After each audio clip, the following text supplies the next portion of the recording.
suki kung parallel parking. Idikit ka dito sa harapan ni bus. Yan, brake ng konti. Okay, paplanuhin mo yun, ma'am, kasi sabi mo nanonood ka na eh. Sige, forward pa. Yan na ba? Yan na ba yan? Hindi ako nakapanood sa parallel paano to. Left ka konti.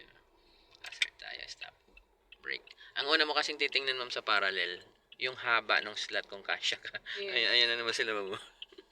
Mamang gulo, Mati, ka dito. ginug- Territoryo namin muna ito. Kaya ka na. Tika dito. Oo, Oh, titingnan mo pa ako. hinatid na yung alalay niya. Ay, iba na. Iba na yan, Siya na talaga hindi na yung Managtingin sa sabi ko, baka na. So, kasya siya. Tapos ang next mong gawin, ma'am, tabihan mo yung traktora. Punta ka dun sa tabi ng gulong niya, ma'am. Mga isang dangkal, ma'am, ang layo. Isang dangkal lang. Di ba ang traktora, ma'am, mahaba? Dikit mo. Malayo yan. Malayo yan? Oo, malayo yan. Sige, lapitan mo pa. Dahan-dahanin mo lang.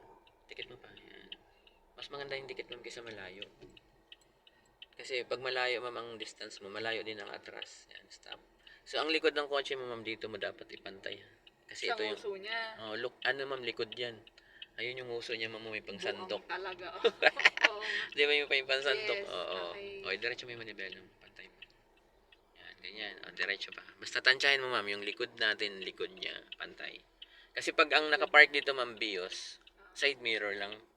Side mirror nung nakapark at saka side mirror mo, yun lang yung pagpantayin mo. Bakit pag bios, gano'n? Kasi magkasing haba lang sila eh. Ito mahaba sa atin to eh. Akala ko kasi it applies to all na. Likod sa likod. Yes. Pwede rin. Pwede rin. Pwede rin yun. Okay.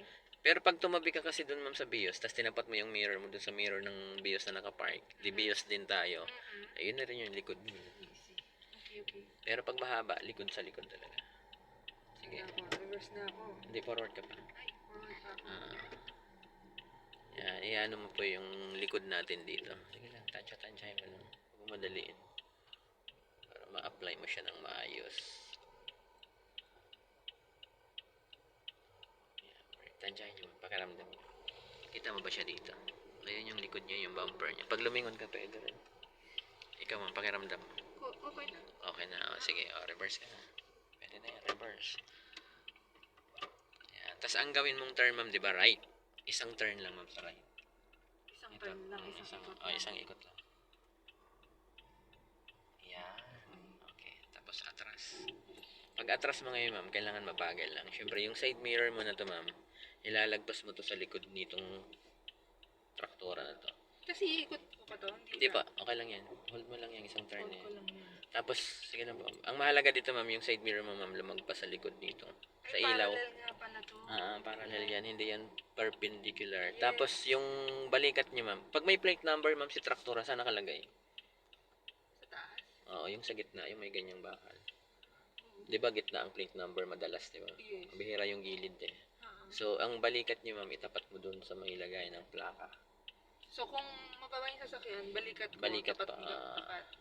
Sa gitna, pinakagitna. Kung for example, ang plate number na sa gilid, sa gitna mo, itapat yung balikat. Sige, ngayon. Manang nakadiagonal po kayo. Sa kunting atras pa. Para pag tumapat yung balikat mo, huminto ka na. Okay? Okay na. Sige, balik mo yung manibela sa I'm kaliwa. imagining nandito siya. Parang magkaganon kayo, ma'am. Okay. Full turn na pakaliwa. From one turn to full turn siya. Sige po, full turn yun. Diba? Yan. Okay. Ngayon, ma'am, pag atras mo ngayon, ang isa mong titingnan, ma'am, ngayon dito si gutter naman ito. Kasi hanggat nakikita mo yun, ma'am, si gutter, ibig sabihin, ligtas ang gutter. Pero huwag mo kalimutan si Bas, ha? Baka sumama yung loob ni Bas sa'yo. Sabi niyo, diyan ka nag-iingat sa ano. Atrasan naman ako. Ay, okay. Sige, atras. Hanggat nakikita yung gutter, ma'am, ibig sabihin, ligtas ang gutter. So, pag hindi ko na nakita si gutter, sasayad ka nun. Sasayad ka. Yan, tingnan mo lang. Malayo naman si Bas eh. Paano ko malalaman pag sa likod ay... Brake pa, stop. Pwede mo siyang lingunin, ma'am, pag ganun. Yung as in, titingin kang ganun. Oo. Yan ilan meter ang layo? Mga 1 metro yan. Yung ganyan. Yung layo na yan. Opo. Kasi parang yung sa harap natin ganun din. Di ba naka-straight ka na, di ba? Yung manibela na lang yung straight. Naka-full to kanina. Saan nangyari? Balik mo ng dalawa. Yan. Na. Ayan, lagay sa park. Pahinga. Ganun lang ang parallel. Okay lang po, hindi... Okay lang yun, ma'am, kasi hindi ka naman magtatagal eh. Hindi kahit di mo taas yung handbrake. Okay. Mahalaga dyan nakapark. Galing. Matandaan mo yun.